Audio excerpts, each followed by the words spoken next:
हो गया सर।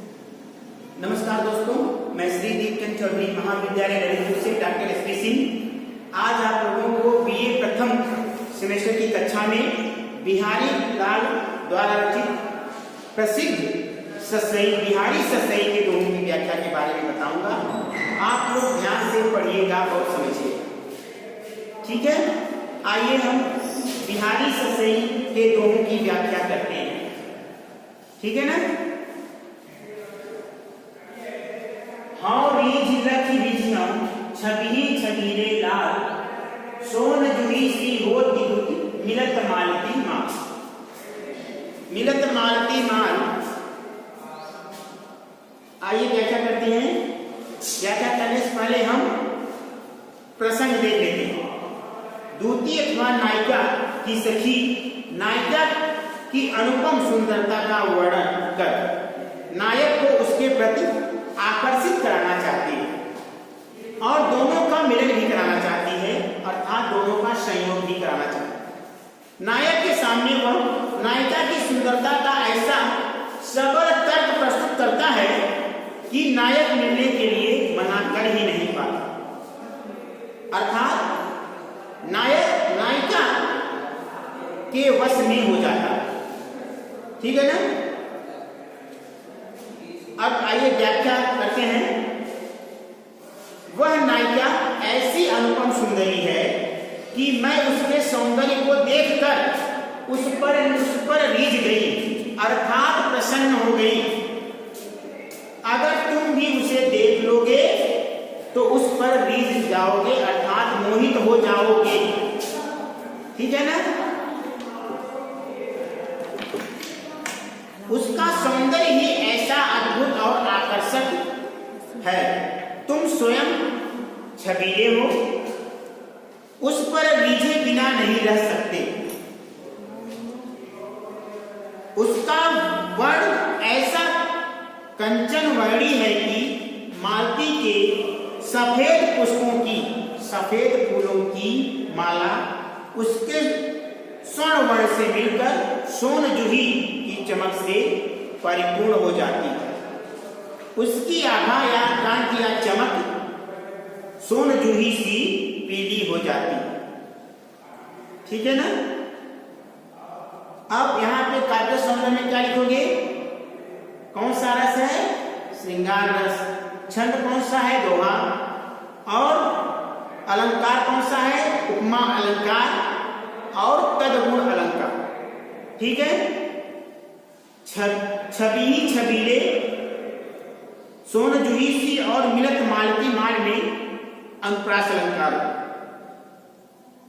ठीक है। आइए दूसरे दोनों की व्याख्या करते हैं। बहते सब जीव जी कर खाऊ खाऊ लखन छिन और से एक क्षण छाते नहीं, ठीक। इसकी व्याख्या करते हैं। इस दोहे का प्रसंग देखते हैं, ठीक है। प्रसंग क्या है? सखी, नायिका की सखी नायिका को समझाते हुए कह रही है कि वह मौके अपने नेत्रों से नायक के प्रति प्रेम का उद्घाटन करे, प्रेम को प्रदर्शित करे, ठीक। अपयश होगा परंतु नायक के रूप में आसक्त है, उसके नेत्र उसके नियंत्रण से बाहर है।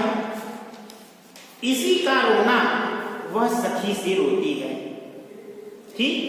अब कहते हैं कड़वे बिहारी लाल कहते हैं कि नायिका कहती है कि हे सखी, ये मेरे जो आंखों के नेत्र हैं, यानी जो मेरे चंचल नेत्र हैं, आंखें हैं, वह क्या है? बहक गए हैं, किसी के वश में हो गए, ठीक। ये उचित अनुचित स्थान नहीं देखते। इनकी दशा प्रत्येक क्षण बदलती रहती है, अर्थात जो नैनों की चंचलता है वह प्रत्येक क्षण बदलती रहती है, ठीक है ना। ये रूप की मदिरा पीकर, ये सौंदर्य रूपी मदिरा पीकर छके हुए हैं, अर्थात उसी में मदोन्मत्त हैं और फिर इनका नशा जो सच्चा प्रेम रूपी नशा होता है वह नायिका के हृदय में सदा ही विद्यमान रहता है। यही कह रहे हैं कवि कि ये सौंदर्य रूप की मदिरा पीकर छके हुए हैं, उसमें क्या कहते हैं बसे हुए हैं, फिर इनका नशा उतरे तो कैसे उतरे? किससे करे? नायिका अपने सखी से करे, ठीक, अपनी जो वियोग की पीड़ा ठीक व्यक्त कर रही है, ठीक है ना। इसमें कौन सा अलंकार है? लोकोक्तमा अलंकार है, ठीक, और यमक अलंकार। आइए तीसरी व्याख्या देखते हैं। फिर चित्त उत ही रहत, टूटी लाज की लाभ, अंग अंग छवि झौर में भयो भौर की नाम। ठीक है ना। इस दोहे का प्रसंग क्या होगा? नायिका के पूर्वानुराग की व्यवस्था का चित्रण किया गया है। नायक के रूप जाल में आकृष्ट होकर लाज का बंधन, आकृष्ट होकर नायिका नायक के रूप सौंदर्य को देखकर लाज के बंधन को तोड़कर उस पर मोहित हो जाती है, ठीक है, उस पर मोहित हो जाती है। इसी प्रसंग का वर्णन इस दोहे में किया गया है, ठीक है। व्याख्या क्या है? कविवर बिहारी लाल कहते हैं कि अनुरागवती प्रेम से परिपूर्ण युवती अपने चित्त या हृदय की व्यवस्था का वर्णन करते हुए कहती है, अपने प्रेम की वियोग की पीड़ा को व्यक्त करते हुए कहती है कि मेरा चित्त, मेरा मन, मेरा हृदय प्रिय के सौंदर्य की, प्रियतम के सौंदर्य की उमड़ती हुई नदी में, प्रीतम के सौंदर्य की उमड़ती हुई नदी में उस नाव की तरह फंस गया है जो कदम कदम पर जल के भंवरों के समूह में जा फंसती है।